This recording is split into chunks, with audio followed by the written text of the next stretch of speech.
अज्ञानतिमिरान्धस्य ज्ञानाञ्जनशलाकया चक्षुरुन्मीलितं येन तस्मै श्रीगुरवे नमः। श्रीचैतन्यमनोभीष्टं स्थापितं येन भूतले स्वयं रूपकदा मह्यं ददाति स्वपदान्तिकं। वन्देऽहं श्रीगुरुं श्रीयुतपदकमलं श्रीगुरुन् वैष्णवांश्च श्रीरूपं साग्रजातं सहगण रघुनाथान्वितं तं सजीवं साद्वैतं सावधूतं परिजनसहितं कृष्णचैतन्यदेवं श्रीराधाकृष्णपादान् सहगण ललिता श्रीविशाखान्वितांश्च। हे कृष्ण करुणा सिन्धो दीनबन्धो जगत्पते गोपेश गोपिकान्त राधाकान्त नमोऽस्तुते।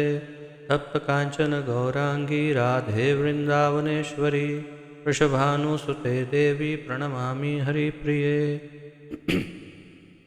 वाञ्छाकल्पतरुभ्यश्च कृपासिन्धुभ्य एव च पतितानां पावनेभ्यो वैष्णवेभ्यो नमो नमः। अनन्तकोटिवैष्णववृन्द की जय।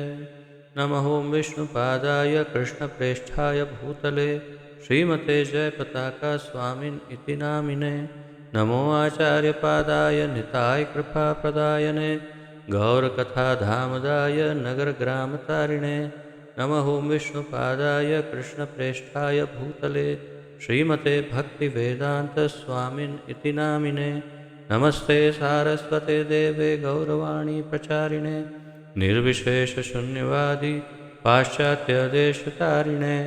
जय श्री कृष्ण चैतन्य प्रभु नित्यानंद श्री अद्वैत गदाधर श्रीवासादि गौरभक्तवृंद। हरे कृष्ण कृष्ण कृष्ण हरे हरे हरे राम राम राम हरे हरे। हरे कृष्ण कृष्ण कृष्ण हरे हरे हरे राम राम राम हरे हरे। हरे कृष्ण कृष्ण कृष्ण हरे हरे हरे राम राम राम हरे हरे।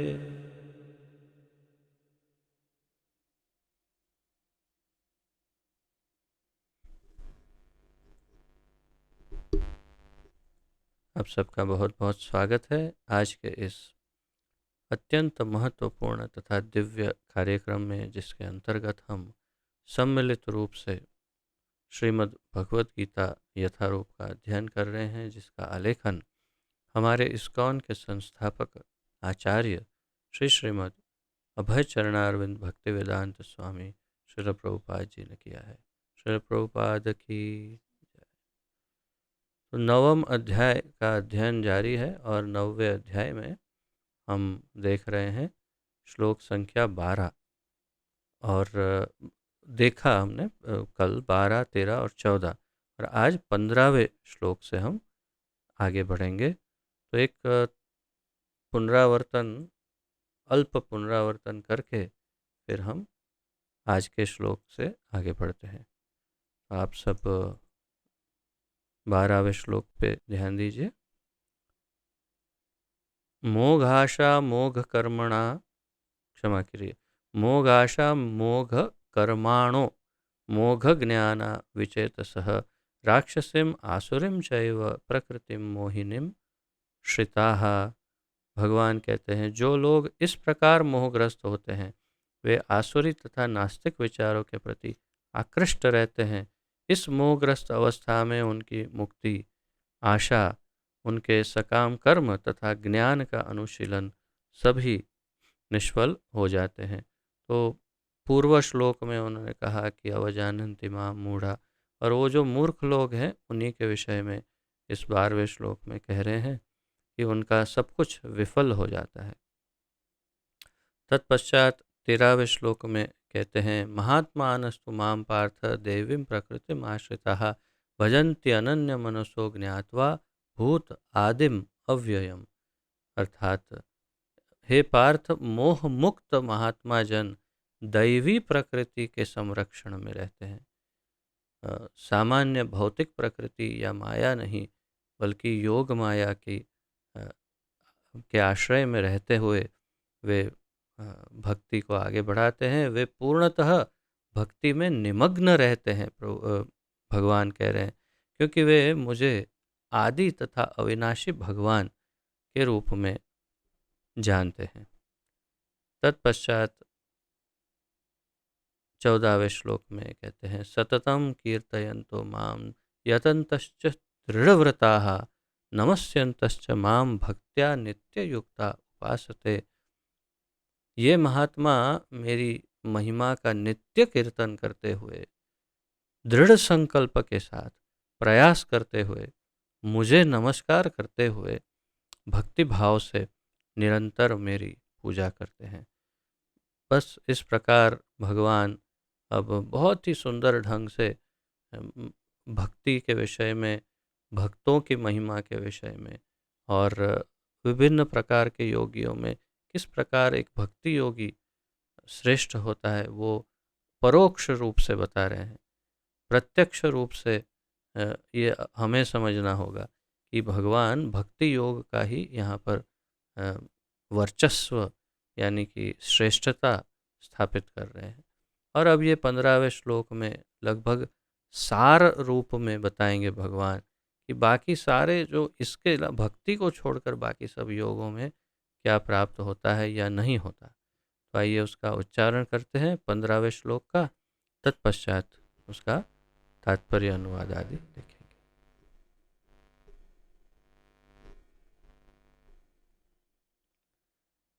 ज्ञानयज्ञेन चाप्यन्ये यजन्तो मामुपासते एकत्वेन पृथक्त्वेन बहुधा विश्वतो मुखम्। ज्ञानयज्ञेन चाप्यन्ये यजन्तो मामुपासते एकत्वेन पृथक्त्वेन बहुधा विश्वतो मुखम्। ज्ञानयज्ञेन च अपि अन्ये यजन्तो माम उपासते एकत्वेन पृथक्त्वेन बहुधा विश्वतो मुखम्। शब्दार्थ, अनुवाद तथा तात्पर्य श्रील प्रभुपाद जी द्वारा। ज्ञान यज्ञेन, ज्ञान के अनुशीलन द्वारा, च भी,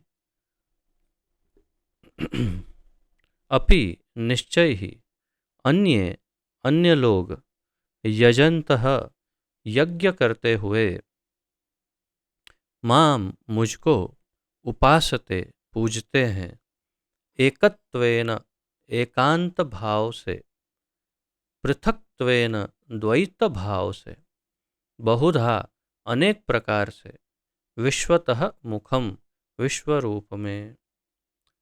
यहाँ पर एकत्वेन जो शब्द है उसका अंग्रेजी में क्या अनुवाद है?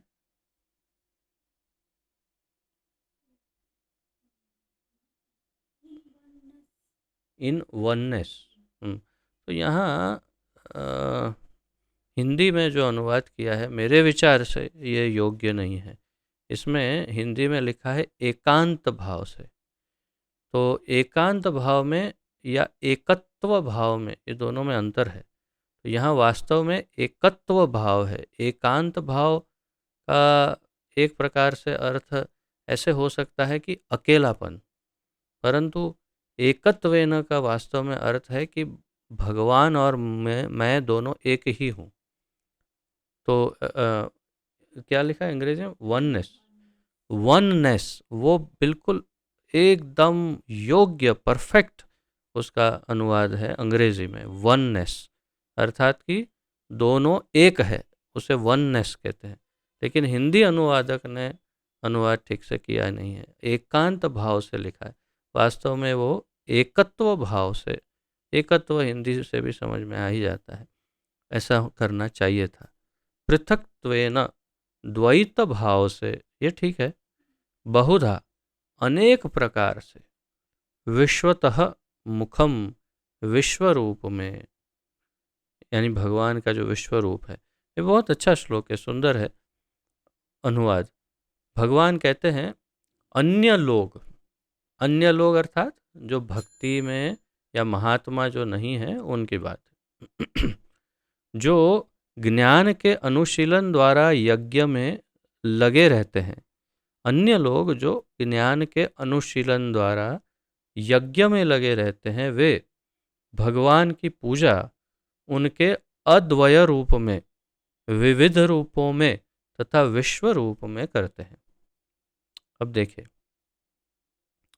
अन्य लोग यानी जो लोग भक्ति में नहीं है, जिसे महात्मा नहीं कहा जा सकता, ऐसे लोग भगवान कह रहे हैं ज्ञान के अनुशीलन द्वारा, अर्थात ज्ञान योग द्वारा यज्ञ में लगे रहते हैं, यानी विभिन्न प्रकार के यज्ञ करते हैं।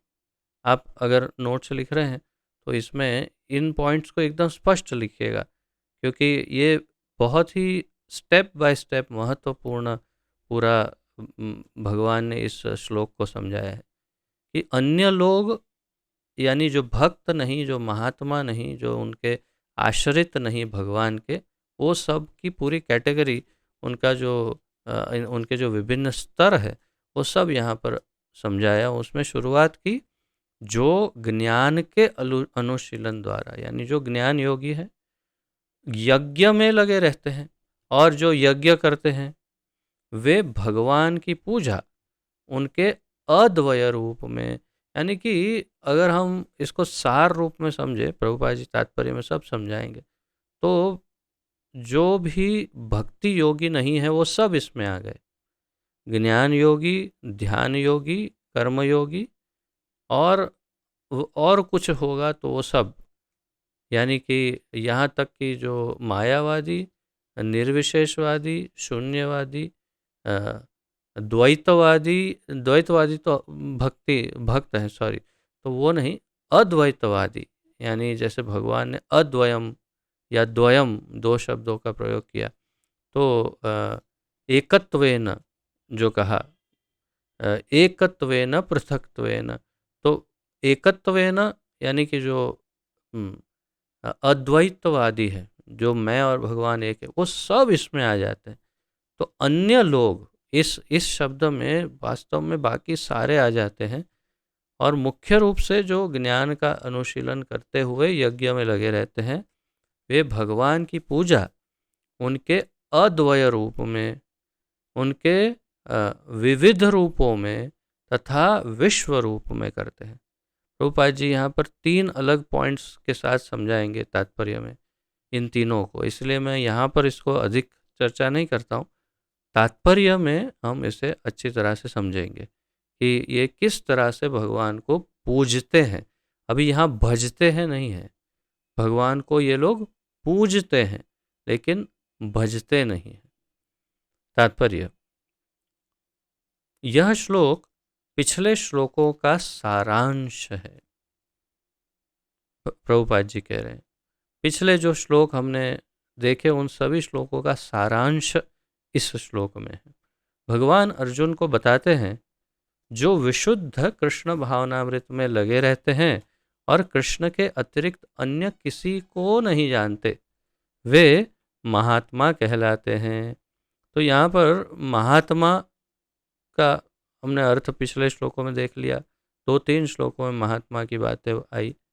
तो प्रभुपाद जी कहते हैं भगवान अर्जुन को बताते हैं कि जो विशुद्ध कृष्ण भावनामृत में लगा रहे, अर्थात जो कृष्ण भक्त है और कृष्ण के अतिरिक्त अन्य किसी को नहीं जानता, जानता ही नहीं अन्य किसी को, वे महात्मा कहलाते हैं।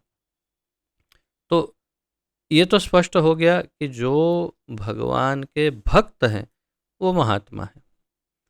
अब प्रभुपाद जी कहते हैं तो भी कुछ लोग ऐसे भी होते हैं जो वास्तव में महात्मा पद को प्राप्त नहीं होते, किंतु वे भी विभिन्न प्रकारों से कृष्ण की पूजा करते हैं। तो कृष्ण की भक्ति, कृष्ण प्रेम और कृष्ण की पूजा, इन दोनों में अंतर है। फिर भी कृष्ण की पूजा करते हैं लेकिन कृष्ण भक्ति नहीं करते, उनको कृष्ण के प्रति प्रेम नहीं होता।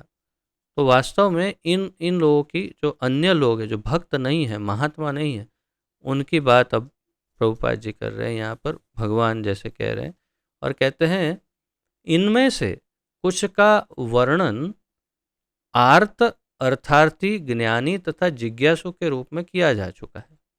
तो जो कृष्ण की पूजा करते हैं उनमें सबसे पहली कैटेगरी आप लिख सकते हैं कि उसमें जो कृष्ण की पूजा करने वालों में सबसे पहले नंबर 1 आर्त, जिज्ञासु, अर्थार्थी, अज्ञानी, ये 4। तो चतुर्विधा भजन्ते माम, तो 4 प्रकार के लोग मुझे भजते हैं। वो ये आर्त है, दुखी है, अर्थार्थी है जिसको कुछ चाहिए, कुछ न कुछ चाहिए, ज्ञानी है जो ज्ञान चाहता है, और ज्ञान इकट्ठा करते करते भगवान का भी ज्ञान मिल जाता है, और जो जिज्ञासु है कि ये क्या है, ये क्या है, भगवान कौन है, अच्छा। तो ये चारों भी पहली कतार में आते हैं। प्रभुपाद जी बताते हैं किंतु फिर भी कुछ ऐसे भी लोग होते हैं जो इनसे भी निम्न होते हैं। तो ये नंबर 1 पर ये है, उसके बाद और 3 अलग हैं। तो यहाँ पर प्रभुपाद जी उनको नंबर 1 2 3 दे रहे हैं, पर हम नोट्स में उनको 2 3 4 करके लिखेंगे ताकि हमें चारों जो है एकदम स्पष्ट हो जाए। फिर भी ये चारों के ऊपर है शुद्ध भक्त, ये शुद्ध भक्त की बात नहीं है यहाँ पर। तो अब आगे प्रभुपाद जी बताते हैं, इन्हें 3 कोटियों में रखा जाता है। 3 कैटेगरी, 3 स्तर है इनके, कोटि हैं 3। तो इसमें प्रभुपाद जी ने सबसे निम्न कोटि को पहले दिया है, फिर उससे, तो हम क्योंकि हम नोट्स लिख रहे हैं इसीलिए हम उसको 3 से शुरुआत करके 2 और 1 में मैं जाऊंगा ताकि नोट्स लिखने में सुविधा हो। सबसे पहले हमने देखा कि जो 4 प्रकार के जो भगवान की पूजा करते हैं वो आर्त, अर्थार्थी, जिज्ञासु और ज्ञानी। और अब भगवान के विश्व रूप की पूजा करने वाले, जो भगवान के विश्व रूप की जिसका वर्णन आगे आने वाले अध्यायों में आएगा, तो भगवान का विश्व रूप वे दिखाते हैं अर्जुन को। तो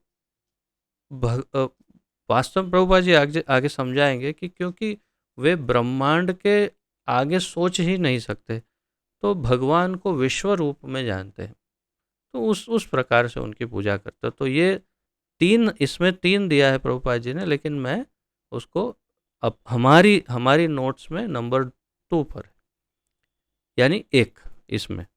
फिर 2 परमेश्वर के किसी मनोकल्पित रूप की पूजा करने वाले, तो हमारे नोट्स में तीसरे नंबर पर आएगा कि भगवान की मनोकल्पित रूप से पूजा करने वाले, अर्थात भगवान को अपने आप मन घड़न, जैसे कई बार लोग पूछते हैं भगवान का क्या रूप है, तो लोग जवाब देते हैं कोई भी रूप हो।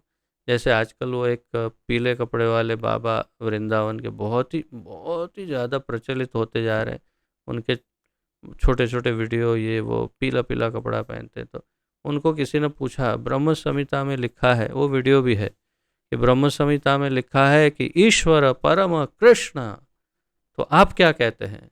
अरे किसी को भी भजो, दुर्गा, काली, गणेश जी, हनुमान जी, किसी को भी भजो, सब एक ही है, कोई अंतर नहीं है, सब एक है। बताइए अब हम बोले क्या और क्या उनका प्रतिभाव करे। ऐसे ऐसे लोग पड़े हैं जगत में, और ब्रह्मा जी को साइड पे कर दिया। ब्रह्मा जी बोलते ब्रह्म संहिता, नहीं नहीं नहीं, वो किसी को भी भजो, वो तो बोलेंगे, ब्रह्मा जी का काम बोलना ही है। तो ऐसे ऐसे ऐसे ऐसे लोगों को लोग पूजते हैं, उनके पीछे पड़ जाते हैं। बताओ कितने इंटेलिजेंट वो लोग हैं जो ऐसे लोगों को पूजते हैं या उनके पीछे पड़ते हैं। तो जो भी हो, तो तात्पर्य ये है कि ये कैटेगरी जो है कि किसी को भी भजो, सभी भगवान हैं, वो ये कैटेगरी है कि मनोकल्पित रूप से भगवान को भजते हैं या किसी भी रूप में भजते हैं उनको। सब में भगवान, मतलब सब देवी देवता सब एक ही है, भगवान है, ऐसा समझते हैं। तो ये है तीसरी कैटेगरी हमारी नोट्स में। और यहाँ प्रभुपाद जी ने जो एक लिखा है वो हमारे में लास्ट है, चौथी कैटेगरी, और वो है परमेश्वर तथा अपने आप को एक मानकर पूजा करने वाले। परमेश्वर तथा अपने आप को, दोनों को एक मान करके पूजा करने वाले जो हैं वो चौथी कैटेगरी में आते हैं। तो बस यही इतना, यहीं पर हमें समझना है कि ये सबसे निम्न कैटेगरी है, सबसे निम्न स्तर है कि जहाँ पर मैं और भगवान दोनों एक हूँ, ऐसा मान करके पूजा करने वाले। तो आपको अब स्पष्ट हो गया, जो 4 प्रकार के लोग भगवान के पास जाते हैं वो 1, फिर 2 में विश्व रूप को भजने वाले, 3 को जो किसी भी रूप में भगवान को भजने वाले, और चौथे जो अपने आप को ही भगवान मानकर या तो भगवान के साथ अपने आप को एक तत्व मानकर पूजा करने वाले। अब प्रभुपाद जी के तात्पर्य में आगे बढ़ते हैं। इनमें से सबसे अधम वे हैं जो अपने आप को अद्वैतवादी मानकर अपनी पूजा परमेश्वर के रूप में करते हैं, और इन्हीं का प्राधान्य भी है। अभी ये शब्द ही महत्वपूर्ण है कि इन्हीं का प्राधान्य भी है, अर्थात सबसे ज़्यादा यही लोग पड़े हुए हैं। आप देखिए, किसी को भी पूछिए भगवान, तो बोलेंगे सब भगवान है, तुम भी भगवान हो, मैं भी भगवान हूँ, हम अंत में तो भगवान में ही जाके मिल जाएंगे। बस यही इन्हीं का प्राधान्य है। मतलब कलयुग में तो कम से कम यही सबसे ज़्यादा लोग इसी बात को मानते हैं कि सब भगवान है, सब भगवान है, मैं भी भगवान, तू भी भगवान। और भगवान कौन है? तो एक ही है भगवान। कौन? तू और मैं और सब कुछ भगवान। अद्वैत, द्वैत नहीं है कि जीव और भगवान दोनों अलग है। परमात्मा तथा आत्मा या जीवात्मा या परमात्मा अलग है, ऐसा नहीं मानते अद्वैतवादी। ये सबसे निम्न कैटेगरी है, सबसे निम्न स्तर। ऐसे लोग अपने आप को परमेश्वर मानते हैं, और इस मानसिकता के कारण वे अपनी पूजा आप करते हैं, और वो अपने आप की ही पूजा करते हैं क्योंकि वो अपने आप को परमेश्वर मानते हैं। यह भी एक प्रकार की ईश पूजा है। ये भी एक प्रकार की पूजा तो है ही, एक प्रकार से। ये संपूर्ण नास्तिक नहीं है। हम ये नहीं कह सकते कि ये लोग नास्तिक हैं। भले नास्तिक से गए गुजरे माने जा सकते हैं एक प्रकार से, क्योंकि अपने आप को ही भगवान मानते हैं, लेकिन नास्तिक तो नहीं है। ये ईश पूजा यानी भगवान की पूजा करते हैं, भले अपनी करते हो, क्योंकि वे समझते हैं कि वे भौतिक पदार्थ ना होकर आत्मा है। तो ये इसीलिए ईश पूजा है, प्रभुपाद जी कह रहे हैं, क्योंकि वो कम से कम अपने आप को भौतिक पदार्थ नहीं समझते, वो अपने आप को आत्मा तो समझते हैं। कम से कम ऐसा भाव तो प्रधान रहता है, कम से कम इतना तो भाव रह जाता है कि हाँ, ये भगवान है और मैं भगवान हूँ, बस इतना एक भाव है इसमें। अब ये भगवान की पूजा करने वालों में आएगा इसका नंबर। सामान्यतया निर्विशेषवादी इसी प्रकार से परमेश्वर को पूजते हैं। ये निर्विशेषवादियों का इसी प्रकार का पूजन होता है। दूसरी कोटि के लोग वे हैं जो देवताओं के उपासक हैं, जो अपनी कल्पना से किसी भी स्वरूप को परमेश्वर का स्वरूप मान लेते हैं। हाँ, ये है सेकंड कैटेगरी, जिसमें वो मानते हैं कि मतलब निम्न से ऊपर जा रहे हैं प्रभुपाद जी, नीचे से ऊपर। तो नीचे से दूसरा नंबर कौन सा है? जो किसी भी देवी देवता को भजते हैं और सबको परमेश्वर का ही रूप मान लेते हैं। तृतीय कोटि में वे लोग आते हैं जो इस ब्रह्मांड से परे कुछ भी नहीं सोच पाते। तो इस ब्रह्मांड से ऊपर कुछ और नहीं सोच पाते कि ब्रह्मांड से आगे क्या हो। बस ब्रह्मांड ही, अर्थात पूरी सृष्टि तो एक ब्रह्मांड ही है, और ब्रह्मांड भगवान का ही स्वरूप है। बस ये उनकी सोच है। तो प्रभुपाद जी कहते हैं वे ब्रह्मांड को ही परम जीव या सत्ता मानकर उसकी उपासना करते हैं। ब्रह्मांड को ही परमेश्वर मानते हैं। यह ब्रह्मांड भी भगवान का एक स्वरूप है। और ये भी है कि भगवान का एक रूप तो अवश्य है ही ब्रह्मांड। अ, अंश का अंश एकदम नगण्य अंश है, परंतु है तो भगवान का रूप, क्योंकि है ही, उसमें मना तो नहीं कर। तो जो ब्रह्मांड को या विश्व रूप में भगवान को पूजते हैं, उनको भी हम भगवान के पूजकों में तो गिन सकते ही हैं। तो भगवान ने इनकी कैटेगरीज बताई थी, जो प्रभुपाद जी ने केवल विस्तार किया। भगवान ने कहा एकत्वेन पृथक्त्वेन बहुधा विश्वतो मुखम। तो जो विश्वतो मुखम, विश्व रूप में जो मेरी पूजा करते हैं, और एकत्वेन यानी कि अद्वैत, बहुत्वेन यानी अनेक देवी देवताओं के रूप में जो मेरी पूजा करते हैं, बहुधा अनेक प्रकार से। तो ये था 15वें श्लोक का तात्पर्य। अब 16वें श्लोक का उच्चारण करते हैं।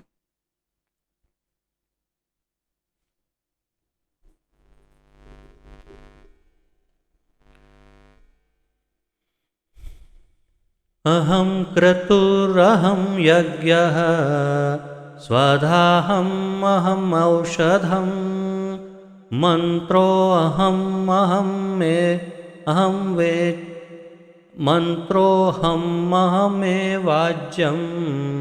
अहमग्निरहं हुतम्। अहं क्रतुरहं यज्ञः स्वधाहम् अहम् औषधम् मन्त्रोऽहमेव वाज्यम् मन्त्रोऽहमेवाज्यम् अहमग्निरहं हुतम्। वास्तव में यहाँ इतने सारे अहम हैं और सारे एक दूसरे के साथ जुड़े हुए हैं, इसलिए जब उच्चारण करते हैं तो थोड़ा सा उनको संधि विग्रह करने में थोड़ी कठिनाई होती है।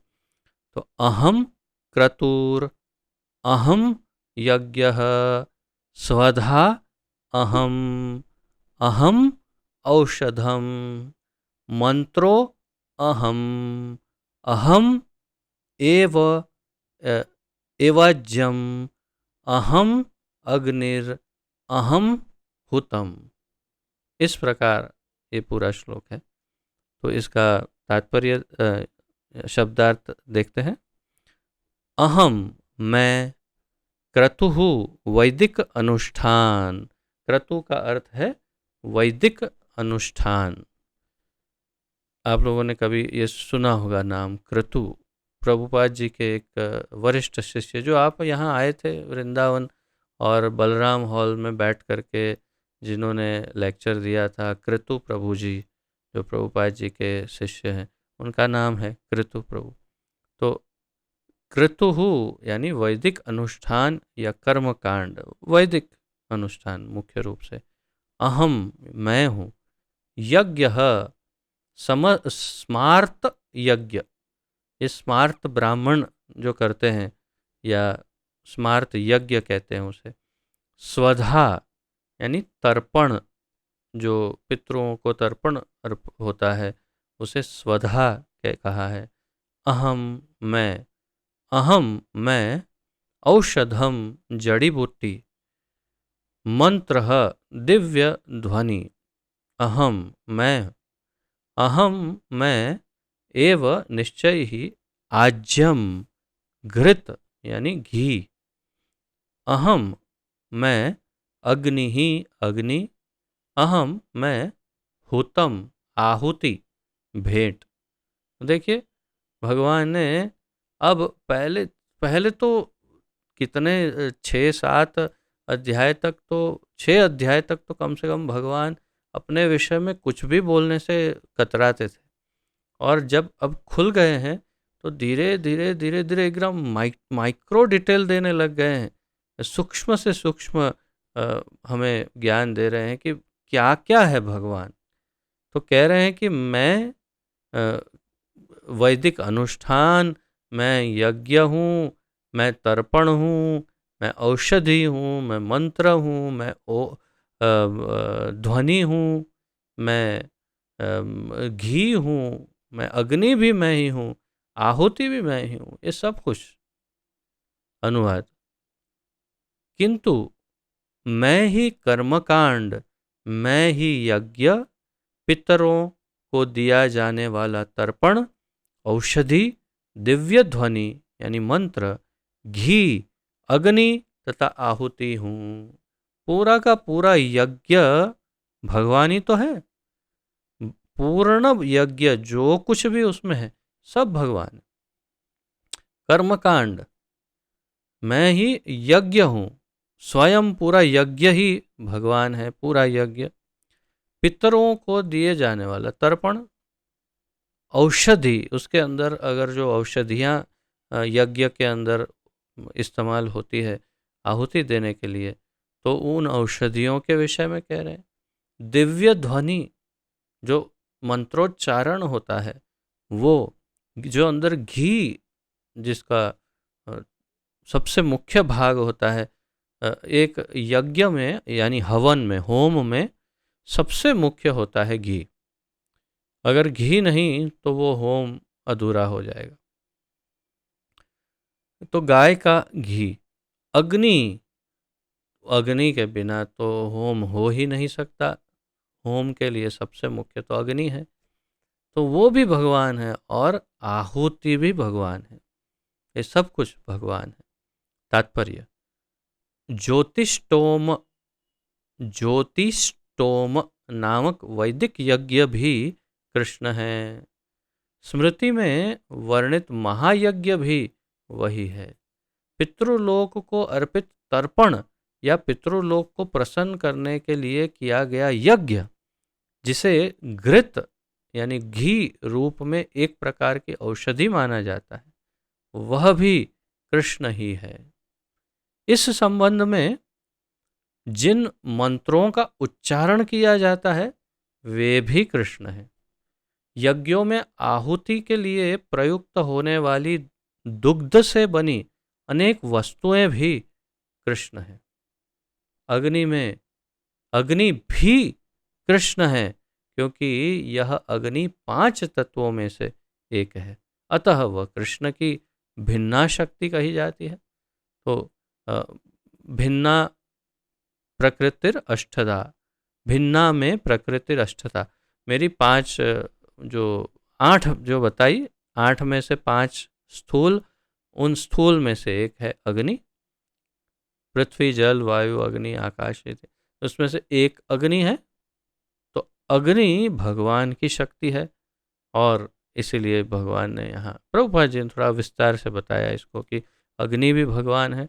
दूसरे शब्दों में वेदों के कर्मकांड भाग में प्रतिपादित वैदिक यज्ञ भी पूर्ण रूप से कृष्ण है। अर्थात वेदों में जहाँ कर्मकांड के विभाग समझाए हैं, जहाँ पर यज्ञ कैसे करने, कौन से यज्ञ करने इत्यादि का जो वर्णन है, वो सब भी वास्तव में वो पूरा का पूरा हिस्सा कर्मकांड का जो वेदों में है वो भी स्वयं कृष्ण है। अथवा यह कह सकते हैं कि जो लोग कृष्ण की भक्ति में लगे हुए हैं, उनके लिए यह समझना चाहिए कि उन्होंने सारे वेद विहित यज्ञ संपन्न कर लिए हैं। प्रभुपाद जी ने कितना सुंदर ढंग से इसे सारांश के रूप में एक मोड़ दे दिया। चलो, भगवान ने कहा वो सब ठीक है, हमने सुना, बहुत बढ़िया, सब यज्ञ में हूँ, अग्नि में हूँ, आहुति में हूँ, ये मैं हूँ, वो मैं हूँ, वो सब ठीक है। तो अर्थात कोई अगर यज्ञ कर रहा है, हवन कर रहा है, होम कर रहा है, तो वो भगवान के साथ एक प्रकार से जुड़ा हुआ और बहुत सारे विभिन्न प्रकार के होम यज्ञ करता है। लेकिन अगर कोई कृष्ण की भक्ति में लगा हुआ है, तो क्योंकि कृष्ण ही ये सारे यज्ञ और यज्ञों का पूरी की पूरी प्रक्रिया भगवान कृष्ण है। इसीलिए जो कृष्ण भक्ति में लगा हुआ है उनके लिए ये समझना चाहिए कि उन्होंने सारे वेद विहित, जो वेदों में दिए हुए जितने यज्ञ हैं वो सारे संपन्न कर लिए हैं। उनको किसी और यज्ञ करने की आवश्यकता नहीं है। वास्तव में हमें तो प्रभुपाद जी ने यही शिक्षा दी है कि यदि कोई यज्ञ न करे लेकिन केवल संकीर्तन यज्ञ करे, हरे कृष्ण महामंत्र का केवल संकीर्तन करे, तो वही सबसे श्रेष्ठ यज्ञ है और किसी यज्ञ की कलयुग में तो आवश्यकता ही नहीं है। और इसीलिए हमारे कई भक्त और हम लोग भी कई बार कोई अन्य यज्ञों को न करके केवल संकीर्तन यज्ञ करते हैं। जैसे इस घर में जहाँ पर जो भजन कुटीर है हमारी, इस भजन कुटीर में जहाँ हम रहते हैं, निवास कर रहे हैं, यहाँ पर हमने जब इसे खरीदा और तब फिर इसके बाद कोई यज्ञ यानी होम हवन यहाँ पर तब तक नहीं हुआ जब तक हम लोग कई कितने वर्ष 7-8 वर्ष तक कोई यहाँ पर होम ही नहीं हुआ। आए तो सबसे पहले क्या किया, आप सभी भक्त आए थे, आपको बुलाया, कुछ अन्य भक्तों को बुलाया था, कई वर्षों पूर्व की बात कर रहा हूँ मैं। आप में से जो सीनियर भक्त हैं वो सब आए होंगे उस समय, तो वो सब आ करके यहाँ आप लोगों ने संकीर्तन किया और वही हमारा यज्ञ था। और उसके बाद यहाँ रहना आरंभ कर दिया, ठाकुर जी का ये घर बना दिया। तो यहाँ होम की आवश्यकता नहीं पड़ी कभी। इसी प्रकार हम हमारे जो भी सत्संग में जो बहुत अंतरंग हैं उन्हें यही सलाह देते हैं कि संकीर्तन यज्ञ करिए, और कुछ नहीं करेंगे तो चलेगा, क्योंकि प्रभुपाद जी ने भी यही सलाह दी। यहाँ श्री श्री कृष्ण बलराम मंदिर इस्कॉन वृंदावन का जब उद्घाटन हो रहा था तो प्रभुपाद जी ने, क्योंकि एक लोक सामाजिक स्थिति को देखते हुए उन्होंने सोचा कि यहाँ के वृंदावन के लोकल ब्राह्मण को बुलाएंगे और यज्ञ करवाएंगे। और उन्होंने अपने शिष्यों को बताया कि ये मैं इसलिए कर रहा हूँ क्योंकि हम सामाजिक रूप से ऐसा ना लगे कि अरे ये क्या कर रहे हैं ये लोग, कोई हवन नहीं, कोई यज्ञ नहीं, ऐसा कैसा। तो ऐसा उनको झटका ना लगे, इसीलिए हम उनके लिए ये उन्हीं के पास यज्ञ करवा रहे हैं। लेकिन याद रहे कि सबसे मुख्य यज्ञ है संकीर्तन यज्ञ। इसलिए जब ये ब्राह्मण यहाँ पर होम कर रहे हो तब आप लोग बैकग्राउंड में उससे ज़्यादा तेज आवाज़ में संकीर्तन करना। और बिल्कुल वैसा ही हुआ कि जब ये यहाँ के लोकल ब्राह्मण मिलकर के हवन कर रहे थे तब पीछे प्रभुपाद जी के शिष्यों ने मिलकर जोरदार संकीर्तन हरे कृष्ण महामंत्र का किया। और प्रभुपाद जी ने कहा हाँ ये वास्तविक यज्ञ है, इससे मंदिर का संपूर्ण उद्घाटन हो गया।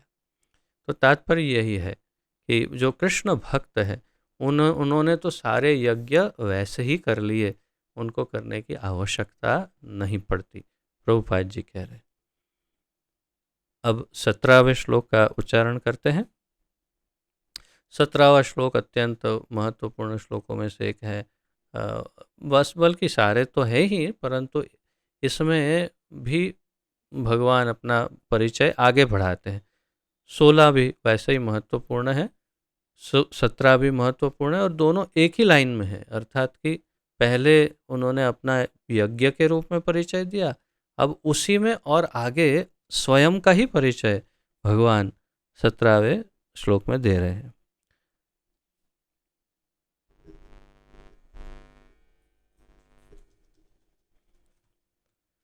पिताहमस्य जगतो माता धाता पितामहः वेद्यं पवित्रम् ओंकार ऋक्साम यजुरेव च।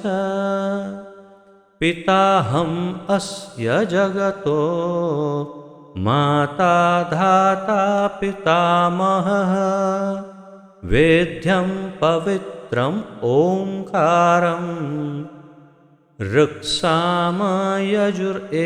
च। पिताहम् अस्य जगतो माता धाता पितामहः वेद्यं पवित्रम् ओंकार ऋक् साम यजुर एव च।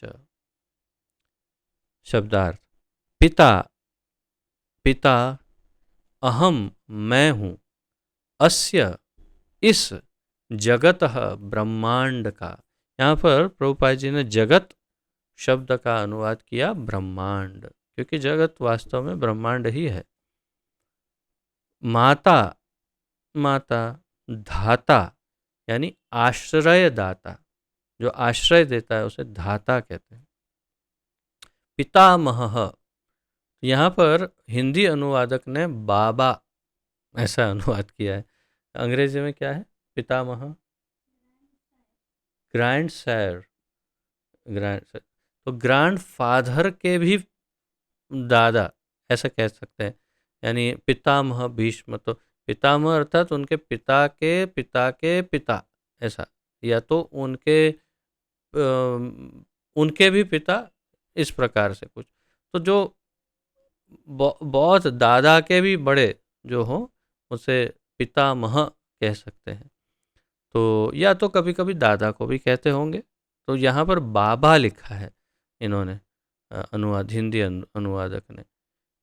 वेद्यम, जानने योग्य, पवित्रम, शुद्ध करने वाला, ओमकार, ओम अक्षर, ओम अक्षर आप जानते हैं। ओमकार के विषय में हमने कौन सा ग्रंथ अब स्मरण नहीं है, प्रभुपाद जी का एक ग्रंथ अध्ययन करते समय ओमकार का बहुत अच्छा उसमें अर्थ था, समझा था, मुझे ईशोपनिषद होगा, शायद ईशोपनिषद होगा, या फिर जो भी था, उसमें ओमकार का बहुत सुंदर हमने देखा था कि मैंने आपको बताया था उसमें 3 शब्द है ओमकार में, अ, उ और मकार जो है वो आधा है।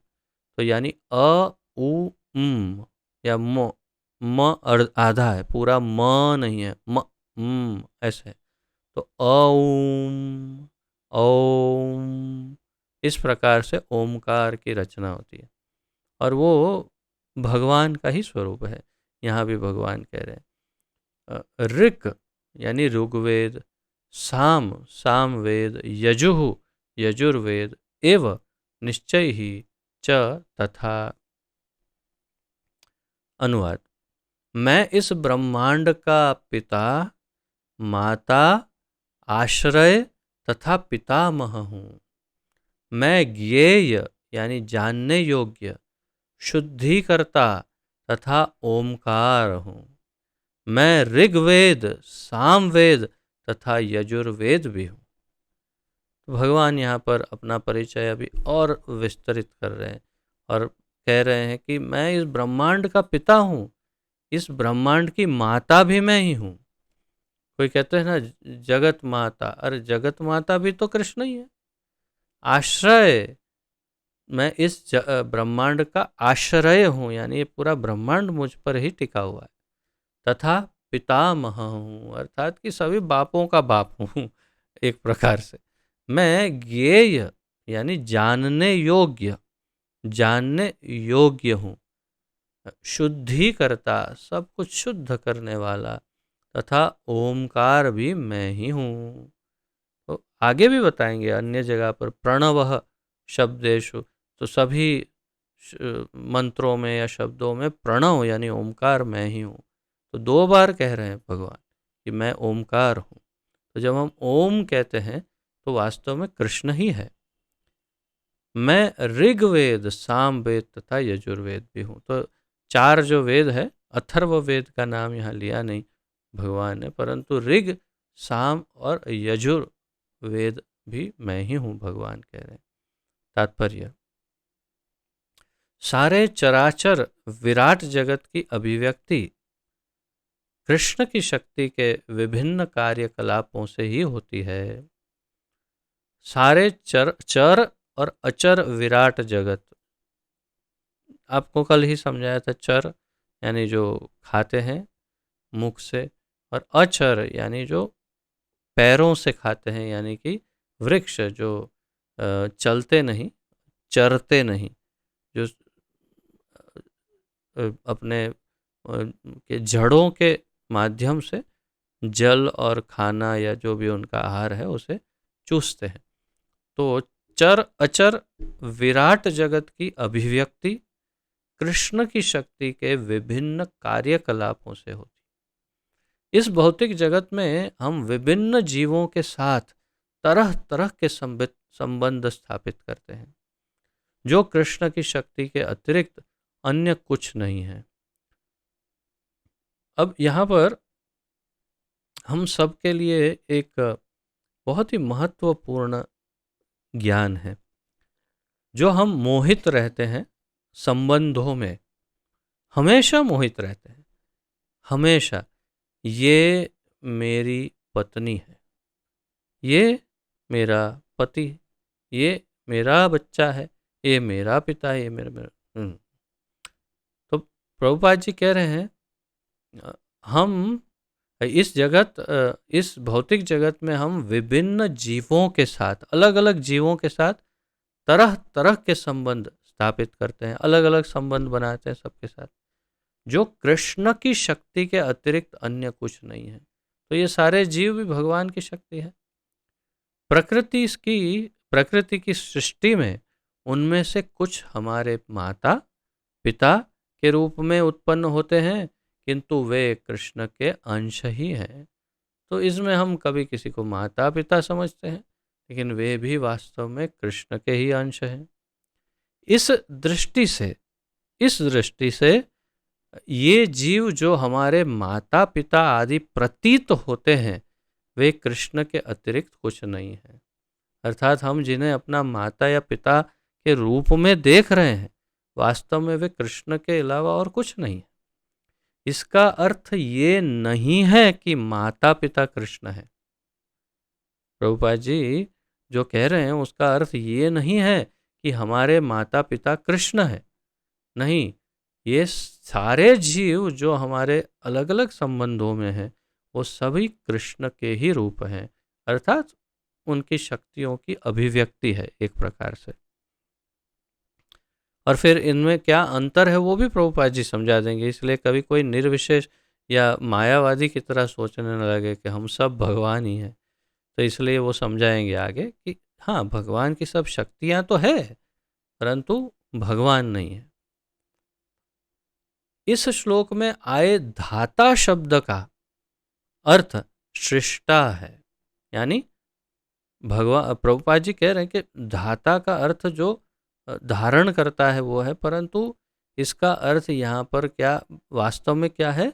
सृष्टा, यानी जो सृजन करता है, बनाता है। न केवल हमारे माता पिता कृष्ण के अंश रूप हैं, अपितु इनके सृष्टा दादा दादी तथा दादा कृष्ण हैं। तो प्रभुपाद जी अब वो धाता जो क्षमा पितामह जो है उस शब्द को समझा रहे हैं कि न केवल हमारे माता पिता कृष्ण के अंश रूप हैं, अपितु इनके सृष्टा, यानी हमारे माता पिता के भी जो रचयिता है, दादा है, दादी है, ये भी सब कृष्ण है। वस्तुतः कोई भी जीव कृष्ण का अंश होने के कारण कृष्ण है। अतः सारे वेदों के लक्ष्य कृष्ण ही है। इसीलिए सारे वेदों के लक्ष्य यानी ज्ञेय, जानने योग्य कौन है? कृष्ण है।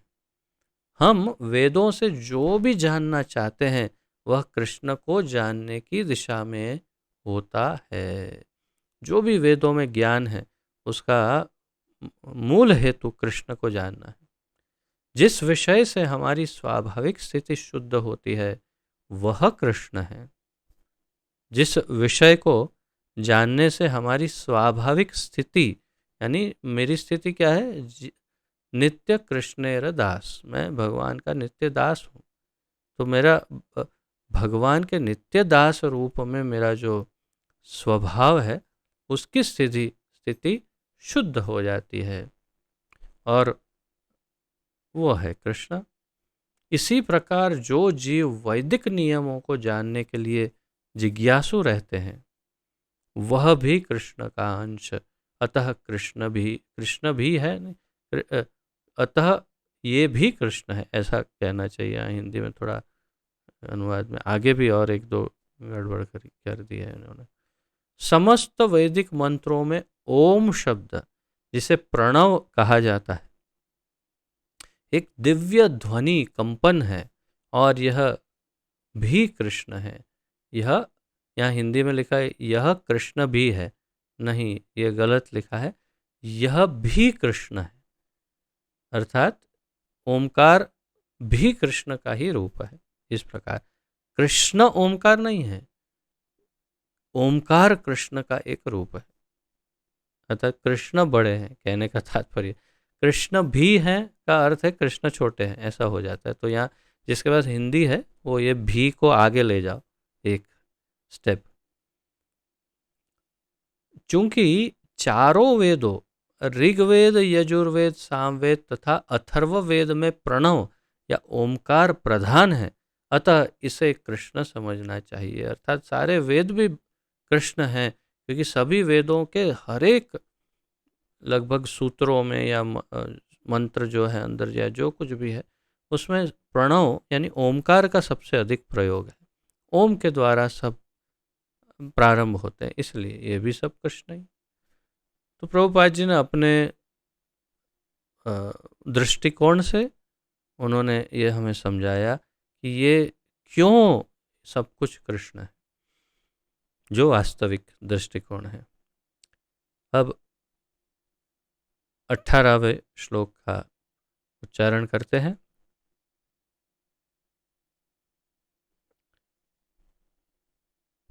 अपने परिचय में एक स्टेप और आगे बढ़ते हैं।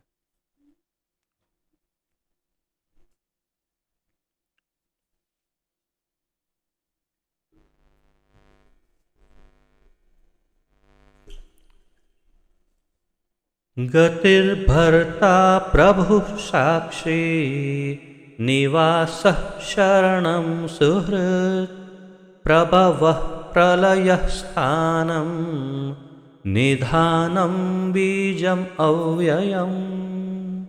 गतिर्भर्ता प्रभुः साक्षी निवासः शरणं सुहृत् प्रभवः प्रलयः स्थानं निधानं बीजम् अव्ययम्। गतिर्भर्ता प्रभुः साक्षी निवासः शरणं सुहृत् प्रभवः प्रलयः स्थानं निधानं बीजम् अव्ययम्।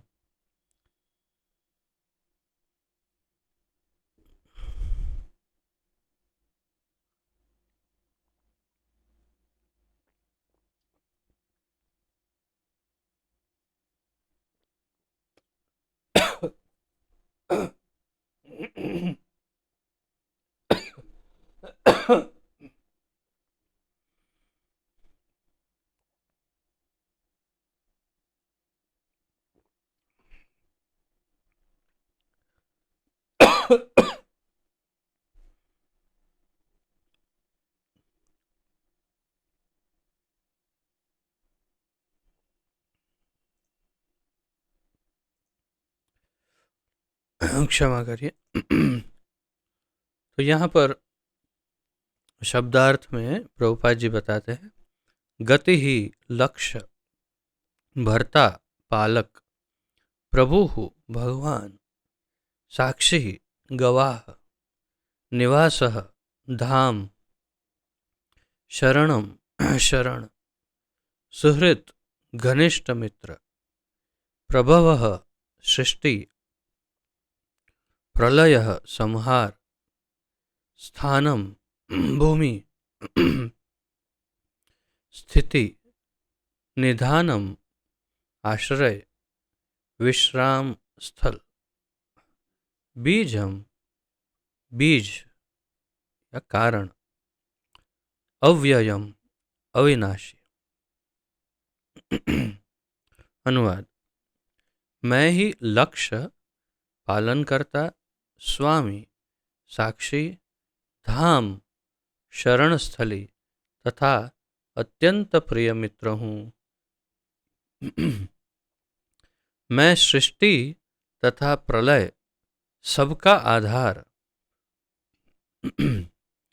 आश्रय तथा अविनाशी बीज भी हूँ।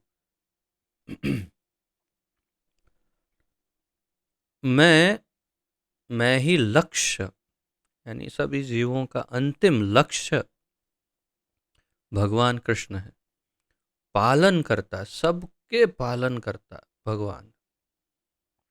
स्वामी, सबके एक लौते मालिक भगवान। साक्षी, हर चीज के साक्षी, जहां जो कुछ भी घटित हो रहा है, जहां जहां भी जो जो भी हो रहा है, इन सब के साक्षी भगवान है। धाम, जहां पर निवास करते हैं वो धाम। शरण स्थली, जो शरण देते हैं, तथा अत्यंत प्रिय मित्र, सुहृत भगवान श्लोक में कह रहे हैं। सुहृत यानी घनिष्ठ मित्र, यानी अत्यंत प्रिय मित्र।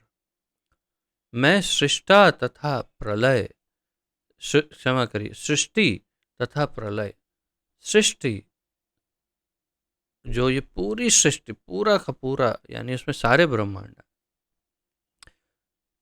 उसका जो सृजन है वो, और प्रलय, जब सारा सब कुछ विनाश हो जाता है, उन सब का आधार, सबका आधार, आश्रय तथा अविनाशी बीज भी मैं हूँ।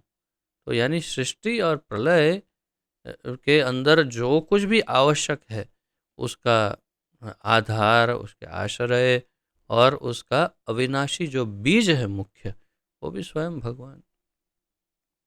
तात्पर्य, गति का गति का अर्थ है गंतव्य या लक्ष्य, जहाँ हम जाना चाहते हैं। गति का अर्थ है जहाँ हम जाना चाहते हैं, या लक्ष्य, हमारा लक्ष्य क्या है। तो हम वास्तव में हिंदी में गति का अर्थ निकालते हैं स्पीड, कि कितनी गति है, कितनी स्पीड है। लेकिन संस्कृत में इसका अर्थ ये भी है कि कहाँ जाना है, आपकी गति क्या है। यानी कहते हैं हिंदी में कभी कभी, आपकी क्या गति है, क्या गति होगी, इनकी अधोगति हो गई, इनकी उत्तम गति है। तो गति यानी कहाँ जाएंगे वो अंतिम गंतव्य, लक्ष्य, जहाँ हम जाना चाहते हैं, प्रभुपाद जी समझाए। लेकिन चरम लक्ष्य तो कृष्ण है। यदि अभी लोग इसे जानते नहीं, जानते हो या नहीं जानते हो, आज जानते हैं कि नहीं जानते, लेकिन सभी जीवों का एकमात्र लक्ष्य है, और वो है कृष्ण। इसमें कोई संशय नहीं। जो कृष्ण को नहीं जानता वह पथभ्रष्ट हो जाता है, और उसकी तथाकथित प्रगति या तो आंशिक होती है या फिर भ्रमपूर्ण।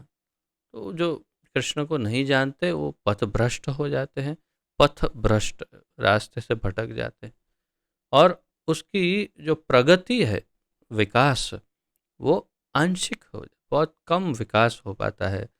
और ये, या फिर ब्रह्मपूर्ण, ब्रह्मपूर्ण अर्थात भ्रमित है वो।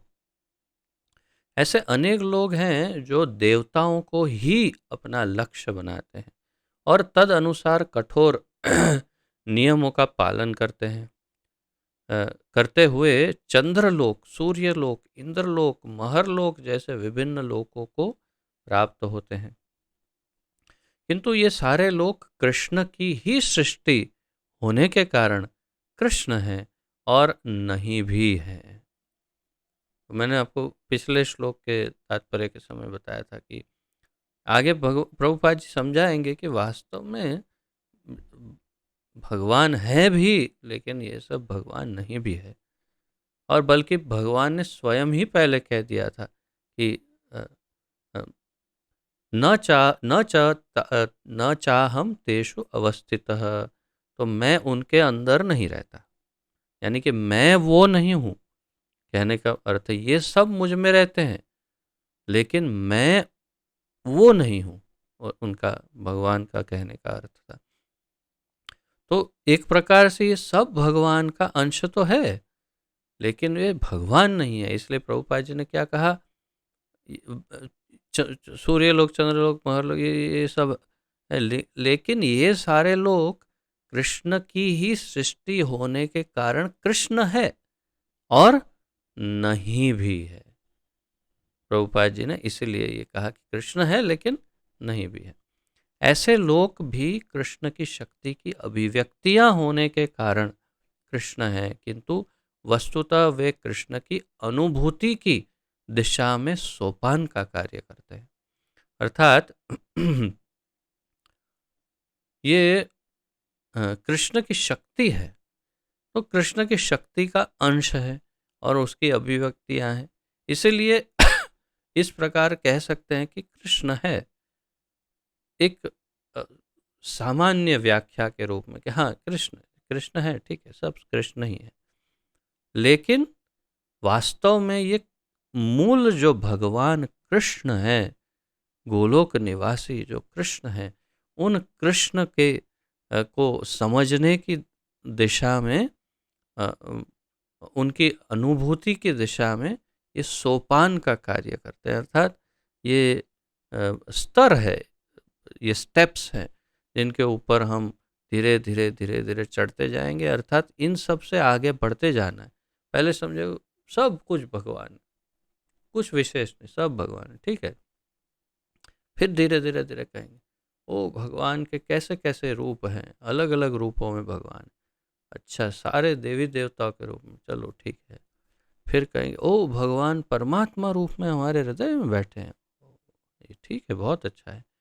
और फिर धीरे धीरे धीरे धीरे धीरे समझेंगे कि जो कण कण में है, अणु अणु में है, जो सारे लोकों में है, जो सब कुछ उनके अंदर है, जो सर्वव्यापी है, लेकिन फिर भी जो सब कुछ जिनके अंदर स्थित और आधारभूत रहता है, वो भगवान तो स्वयं गोलोक धाम में रहते हैं और मुरली बजाते हैं। उनके तो दो हाथ हैं।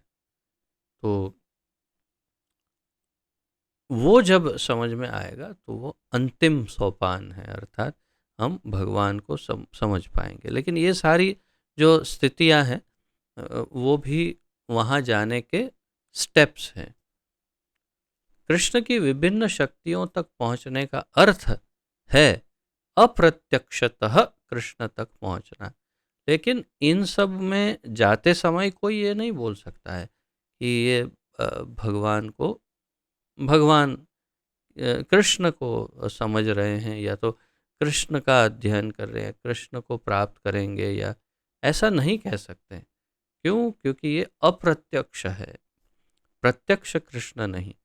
अतः मनुष्य को चाहिए कि कृष्ण तक सीधे पहुंचे। प्रभुपाद जी कह रहे ये सब छोड़ो ना, सीधे कृष्ण को पकड़ो, डायरेक्ट। क्या प्रॉब्लम है? सीधे कृष्ण तक जाओ, कोई परेशानी नहीं। अतः मनुष्य को चाहिए कि कृष्ण तक सीधे पहुंचे, क्योंकि इससे समय तथा शक्ति की बचत होगी। प्रभुपाद जी कह रहे इससे, अगर आप ये लाइन से जाएंगे, उससे जाएंगे, वो मार्ग से, वो योग, ये योग, पहुंचेंगे यहीं पर, लेकिन बहुत सारा समय और शक्तियां व्यर्थ हो जाएगी आपकी। सीधे चलो कृष्ण के पास, यहीं पहुंचना है आपको, कहीं से भी घूम के आओगे। उदाहरणार्थ, यदि किसी ऊंची इमारत की चोटी तक एलिवेटर यानी लिफ्ट के द्वारा पहुंचने की सुविधा हो, तो फिर एक एक सीढ़ी करके ऊपर क्यों चढ़ा जाए? अगर कोई 10 मंजिल का बिल्डिंग है और उन 10 मंजिलों में सीढ़ियाँ भी है और एक लिफ्ट भी है, और आप कहोगे नहीं नहीं, हमें तो ऊपर जाना है तो सीढ़ी से जाएंगे, और दूसरा व्यक्ति लिफ्ट में जाकर बटन दबाता है, 10वें मंजिल का पहुंच जाता है 2 मिनट में। तो कैसे जाना चाहिए, आपको क्यों सीढ़ी चढ़ के जाना है जब लिफ्ट है? तो प्रभुपाद जी कह रहे हैं सब कुछ कृष्ण की शक्ति पर आश्रित है, अतः कृष्ण की शरण लिए बिना किसी वस्तु का अस्तित्व नहीं हो सकता। यदि सब कुछ कृष्ण पर आश्रित है, सब कुछ कृष्ण के ऊपर ही रहता है, कृष्ण के अंदर ही है, सब में कृष्ण निवास करते हैं, तो फिर उनके बिना सब ये सब का अस्तित्व क्या हो सकता है? उनके बिना, तो कृष्ण की शरण लिए बिना किसी वस्तु का अस्तित्व नहीं हो सकता। कृष्ण परम शासक है, क्योंकि सब कुछ उन्हीं का है और उन्हीं की शक्ति पर आश्रित है। परम शासक, परम शासक यानी अनुशासन सबसे सबके ऊपर भगवान का है। तो इसलिए उन पर उन उनके शरण लिए बिना कुछ नहीं हो सकता। प्रत्येक जीव के हृदय में स्थित होने के कारण कृष्ण परम साक्षी है।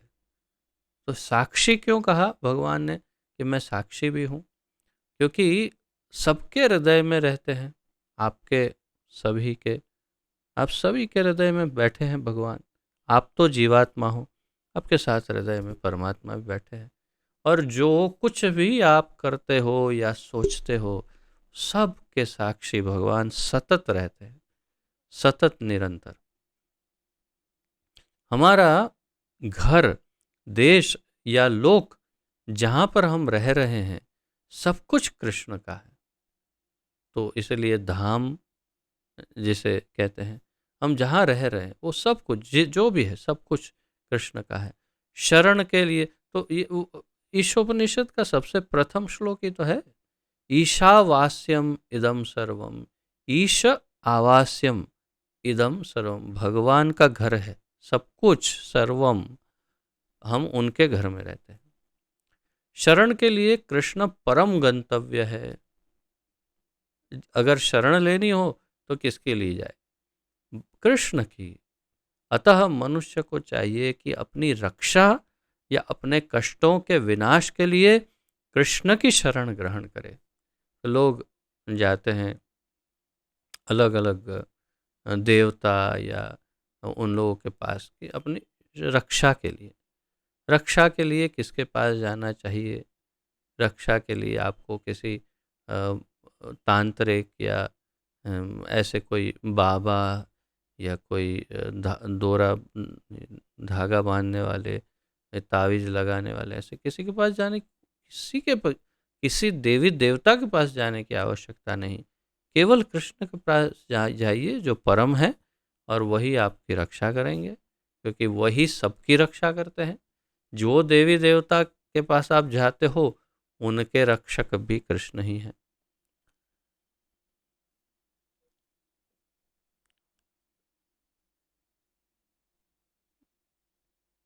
शरण के लिए कृष्ण परम ये हमने पढ़ा, क्योंकि कृष्ण हमारी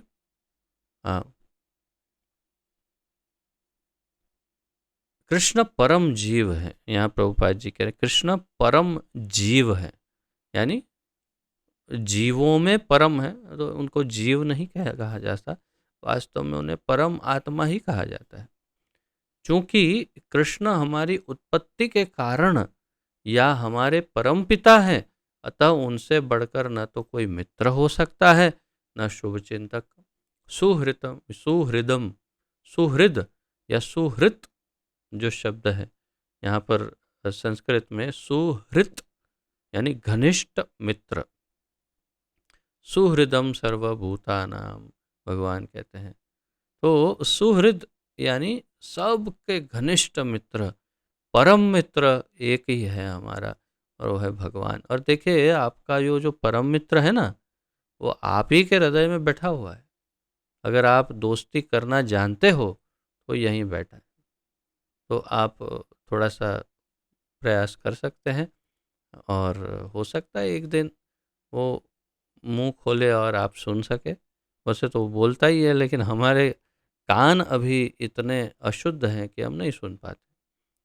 कभी कभी सुन लेते हैं, लेकिन समझते नहीं कि ये तो कृष्ण बोल रहा है हृदय में से। तो ये हमारा परम मित्र हमारे हृदय में हमेशा हमारे साथ रहता है। ऐसा मित्र कोई न होगा, न हो सकता है। ऐसा परम मित्र है जो सदैव हमारे साथ रहता है। तो इसलिए सुहृद और शुभ चिंतक, यानी हमें हमेशा हमें हमारा शुभ चाहता है। कृष्ण सृष्टि के आदि, उद्गम और प्रलय के पश्चात परम विश्राम स्थल हैं।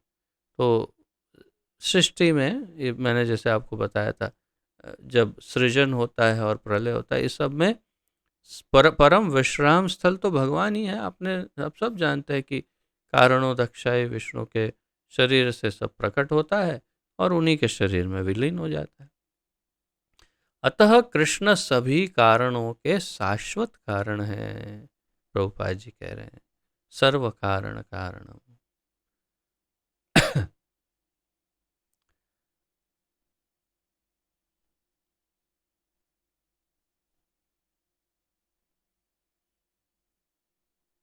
तो एक और श्लोक ले लेते हैं। बहुत छोटा सा है, छोटा तात्पर्य है और स्पीड में आगे बढ़ जाएंगे। तो एक श्लोक और ले लेते हैं, 19वां।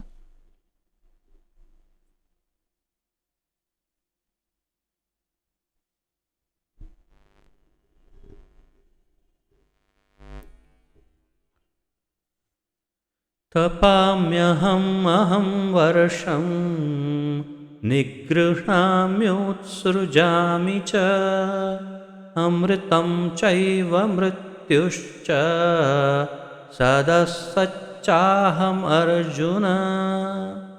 तपाम्यहम् अहं वर्षं निगृह्णाम्युत्सृजामि च अमृतं चैव मृत्युश्च सदसच्चाहम् अर्जुन।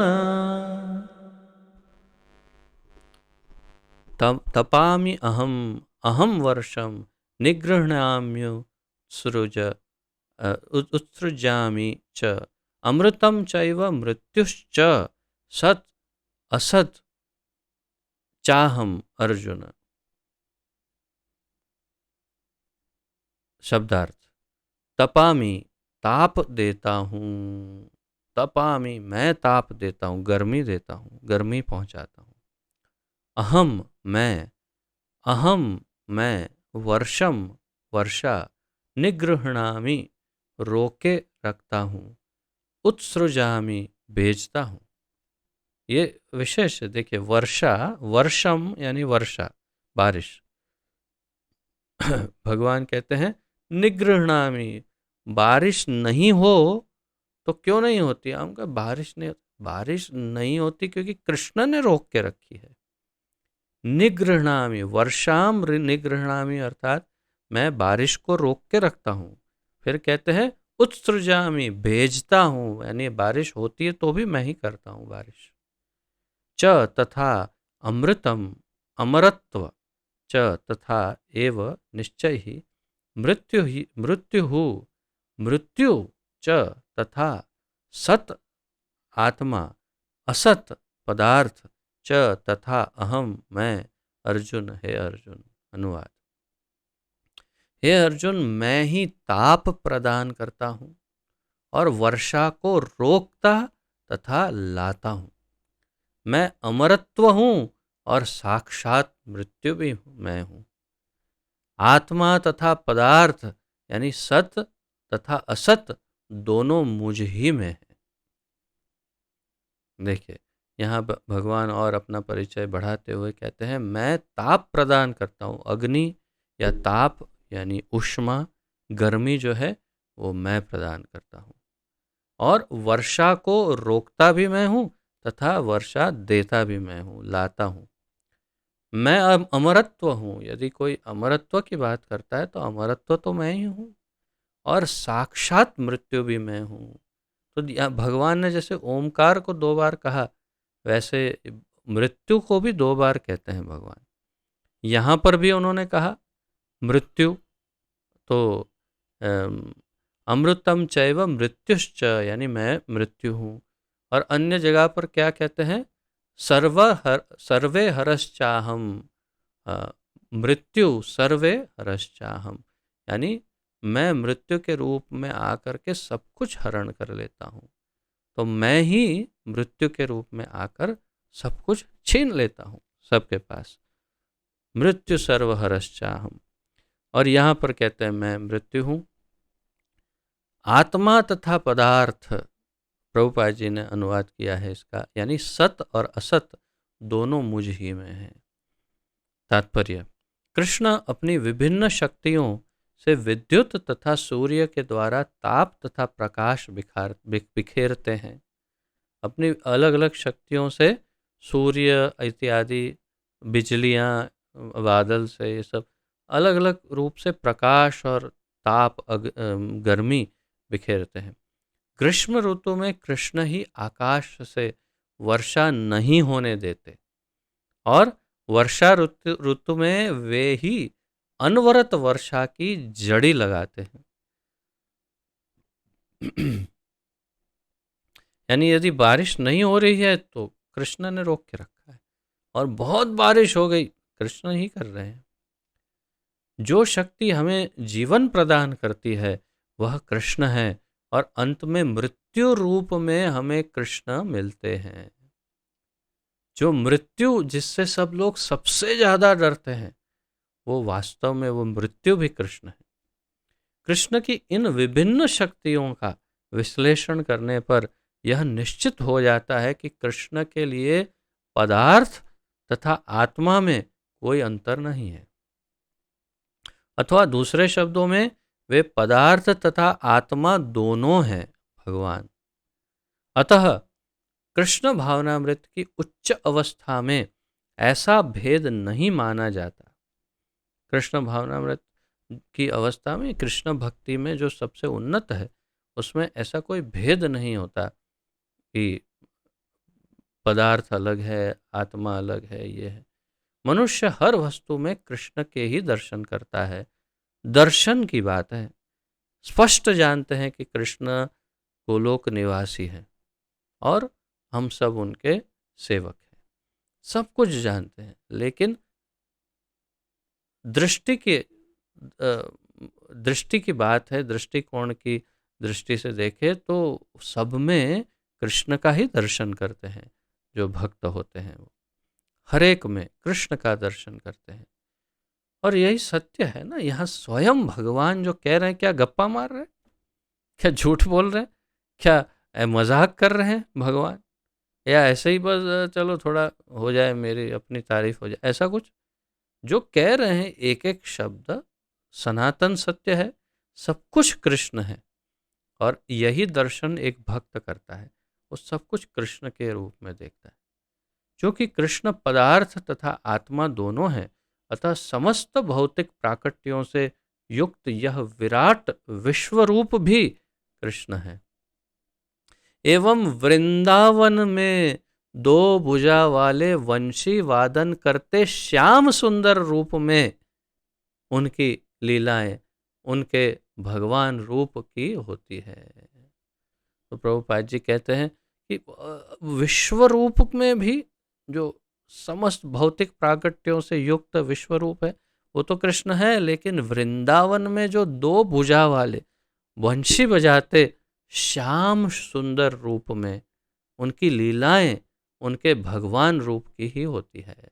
अर्थात कि जो स्वयं का रूप है कृष्ण का, अपना स्वयं वास्तविक रूप, उस रूप में यहाँ वृंदावन में श्याम सुंदर नामक उनका जो सबसे प्रमुख नामों में से एक है, उस नाम से वे यहाँ जाने जाते हैं। जो वंशी बजाते हैं, दो भुजा वाले हैं, ऐसा उनका वास्तविक रूप है।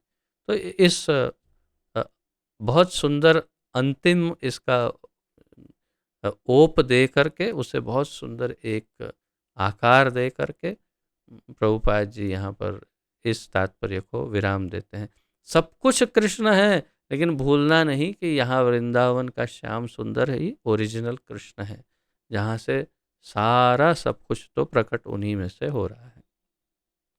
तो इस प्रकार हमने आज काफ़ी सारे श्लोकों का अध्ययन किया और कल फिर मिलेंगे आगे 20वें श्लोक से आगे हमारा अध्ययन बढ़ाएंगे। यदि आज के इन श्लोकों के उपलक्ष्य में अनुसंधान में किसी का कोई प्रश्न, उत्कंठा, जिज्ञासा आदि हो तो प्रस्तुत कर सकते हैं।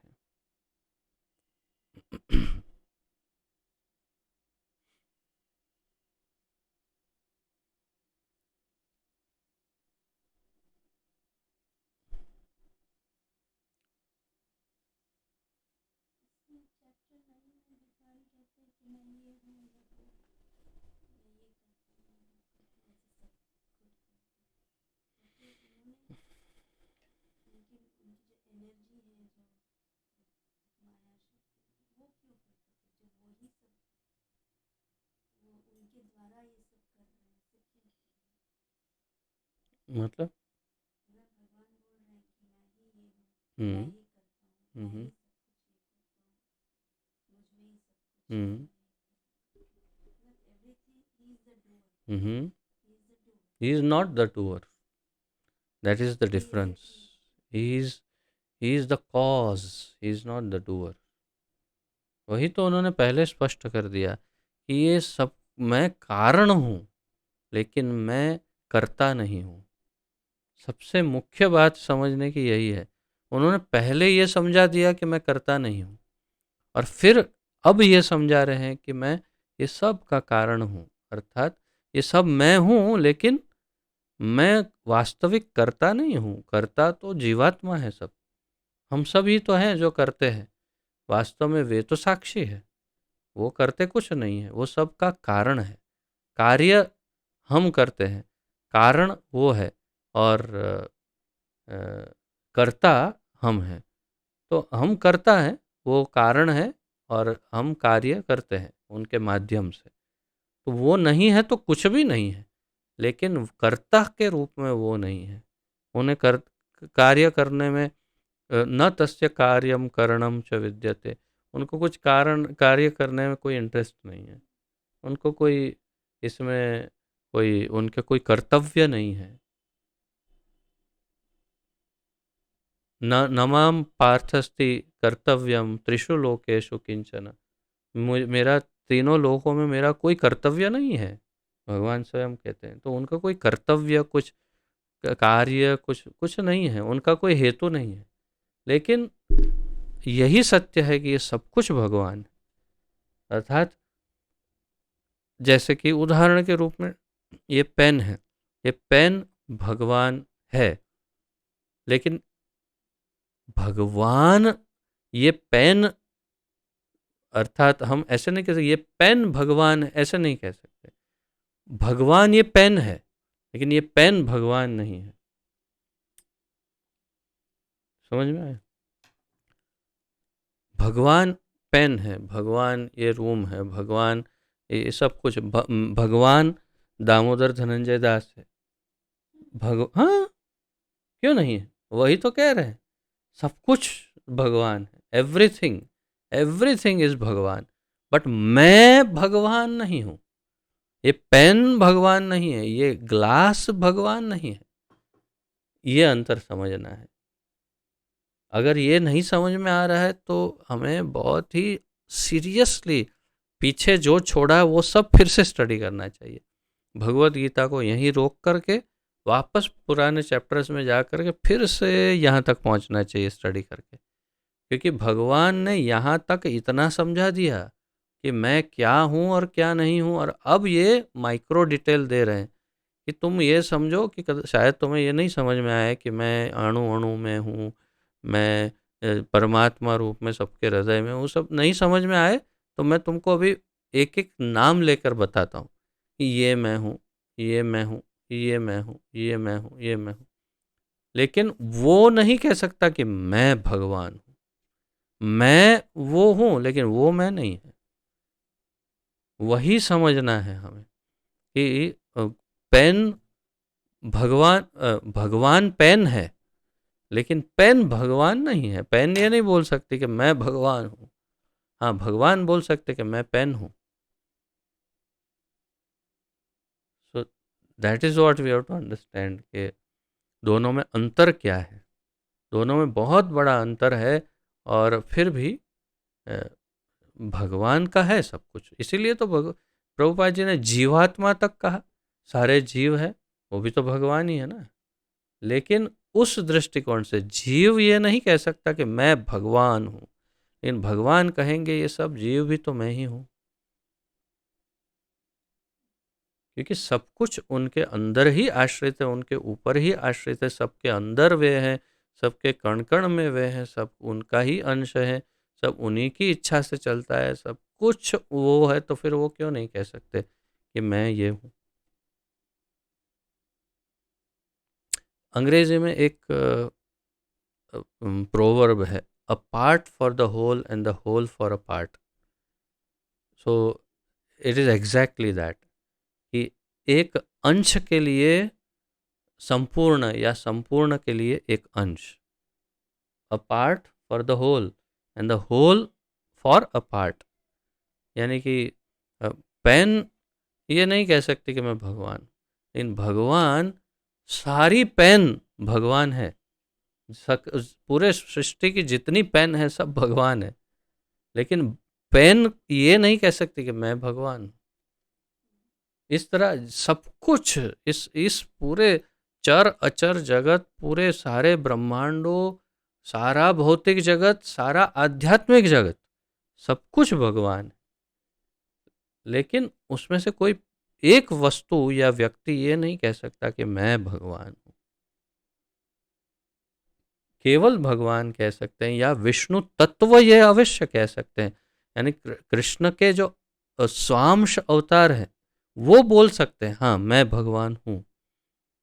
लेकिन विभिन्न अंश, जो हम सब विभिन्न अंश हैं, तो विभिन्न अंश नहीं कह सकते कि मैं भगवान।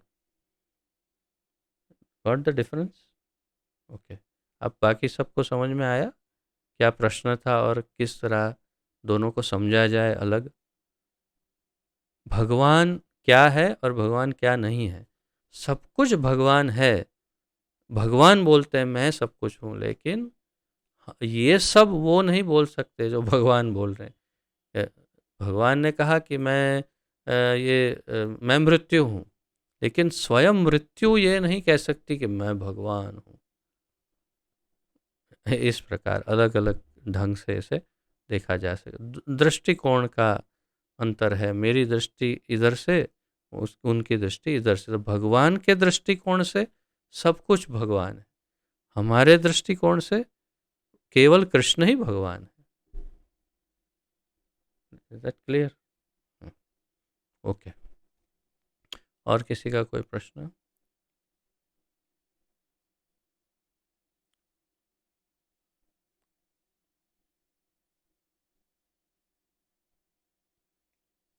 ठीक है, तो यहीं पे विराम लेते हैं। पतित पावन जगत गुरु श्रील प्रभुपाद की जय। पतित पावन गुरुदेव की जय। निताय गौर प्रेमानंदे। हरि हरि बोल। आप सभी का बहुत बहुत धन्यवाद, और आप सबके चरणों में दंडवत प्रणाम। हरे कृष्ण।